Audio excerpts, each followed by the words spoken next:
দেখো দেখো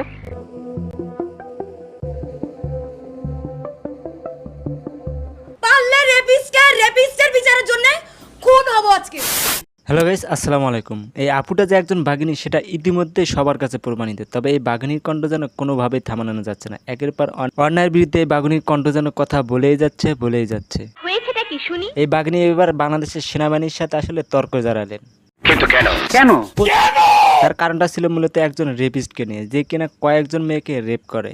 মর্মে স্বীকারোক্তি দিচ্ছি যে আমি 2023 একটা মেয়ের গায়ে হাত দিয়েছি। গাইস, আপনারা হয়তো আরও জেনে থাকবেন, প্রতিবেশী ভারতে মৌমিতা নামের একজন মেয়েকে গণধর্ষণ করে মেরে ফেলা হয়। Oh my god. আমি অলরেডি খবর পেয়েছি। আর পোস্টমর্টমের পরে জানা যায় এই আপুটার শরীরে নাকি 150 গ্রাম বীর্য পাওয়া যায়। বলিস কি? তার শরীরে 150 গ্রাম বীর্য পাওয়া গিয়েছিল, যেখানে একটি পুরুষ স্বাভাবিকভাবে 5 থেকে 6 গ্রাম বীর্য দিতে পারে। যেখানে একজন পুরুষ স্বাভাবিকভাবে 5 থেকে 6 গ্রাম বীর্য দিতে পারে। হিসাব নিকাশ করে জানা যায় 20 থেকে 22 জন কিংবা তারও অধিক পুরুষ মিলে আপুকে নাকি ধর্ষণ করে।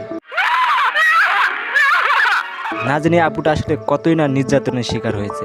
এখনো সেই চিৎকার শুনলে চোখ দিয়ে পানি চলে আসে।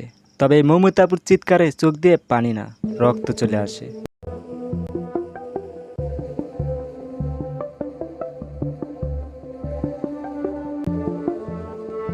আর গাইস, এই ঘটনায় জড়িত ছিল তার কাছের 2 বান্ধবী। আর এটা ভারত বাংলাদেশে অনেক বেদনাদায়ক একটি ঘটনা। ইতিমধ্যে এই মৌমিতা আপুকে নিয়ে আমাদের বাংলাদেশ থেকেও প্রতিবাদ করা হচ্ছে।